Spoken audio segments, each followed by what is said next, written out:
Oh,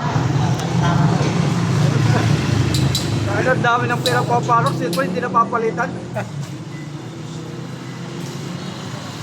napaka-pogi naman ng TIG welder na to. Lumayo pa ng sama. Tingnan mo naman yung gawa niya. Napakagandang gate. Tingnan mo naman. Oh. Oh. Oh. Yan po ang TIG welder. Laban po yan kahit anong oras. Kung gusto nyo tumawag pa uli kayo. Gagawa pa yan.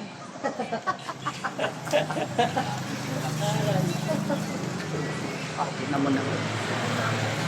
Ronel Kaibot. Di pa. Ano yun sila? Alam pa nag-comment ano? Hindi, nakaano lang.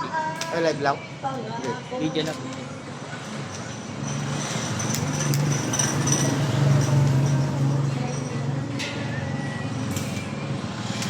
Alalay, wala saklay.